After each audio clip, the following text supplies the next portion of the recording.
Hey guys, Dan here with Battlefield Curator. I just had the chance to visit one of the coolest publicly displayed gun collections in the United States. That is the Fuller gun collection at the Chickamauga Battlefield Visitor Center in Georgia. Kelly Ford at the Longstreet Museum. What are your favorite guns out of the Fuller gun collection?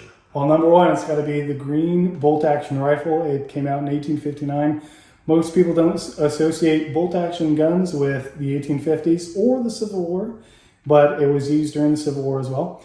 And the second one has to be a Sharps carbine with a coffee grinder in the butt, because every man knows after a good day shooting, you got to have your coffee.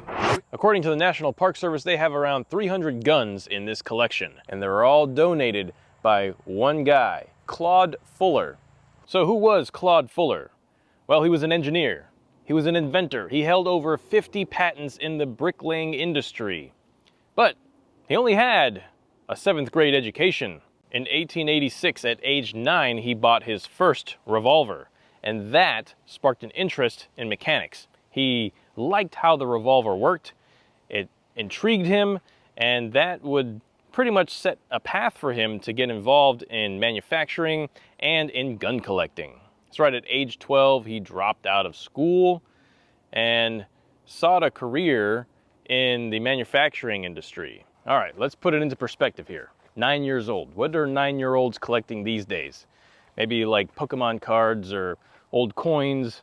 Maybe it's a phase that a lot of them grow out of because there's a lot of other distractions. But back in 1886, what are kids collecting back then?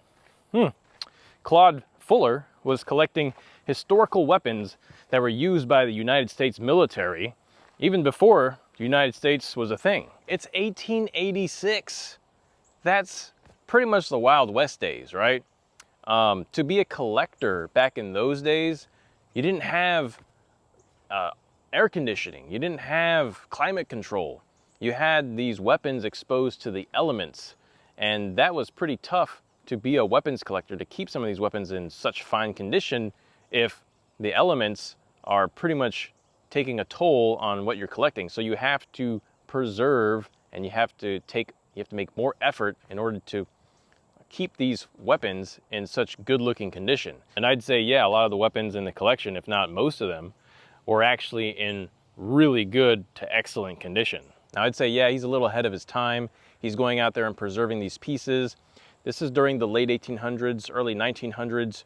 You got to think a lot of people were probably buying these for practical purposes. So he was actively going out there to buy them to preserve, and also to keep it away from 1800s hillbilly Bubba. Now here's another thing. Claud wasn't alone in his collecting journey. No, his wife Zenada would actually go to some of these auctions and buy these historical pieces to bring back to the collection. That's because Claud was an inventor, he was an engineer, he was busy, and you gotta think, this is the late 1800s, early 1900s.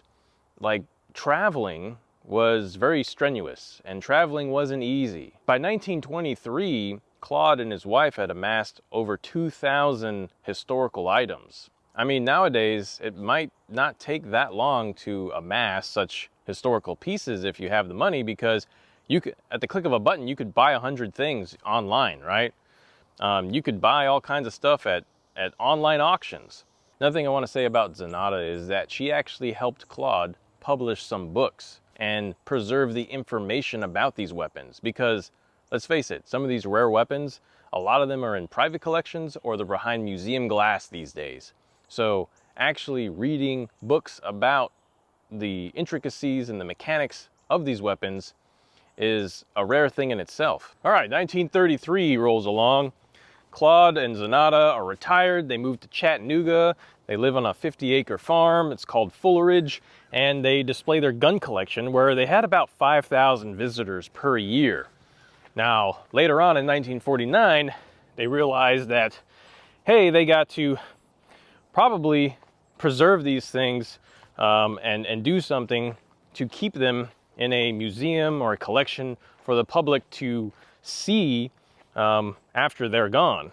So in 1949, they got with the National Park Service and the Chickamauga and Chattanooga National Military Park to display 300-ish of these weapons, with the stipulation that they will always remain on display for people to study.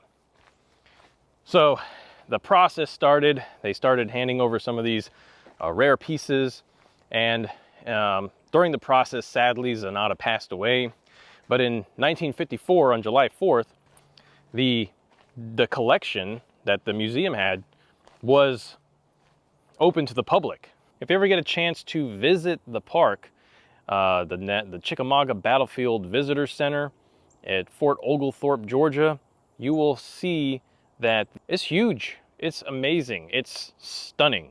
You walk in there, there's just rows of rifles and weapons from years dating back to pre-Revolutionary War. And guys, I saw a lot of rare pieces there. So that was probably one of his collecting goals. So I would say, yeah, he was looking out to curate some of these historical pieces, maybe because to preserve that history, right?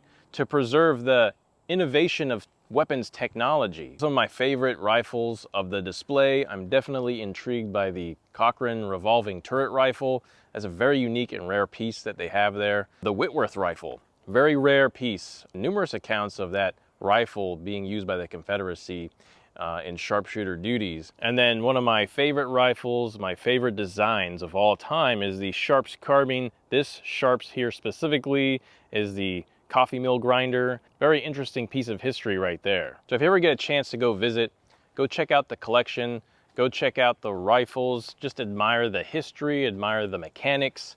I definitely admire a lot of the intricacies and the innovation of technology when it comes to these weapons. My jobs throughout my career have been a lot of maintenance and fixing and troubleshooting, so mechanics and engineering, that's kind of along my scope there. So yeah, go check them out, go talk to some of the curators there and learn more about the Fuller gun collection.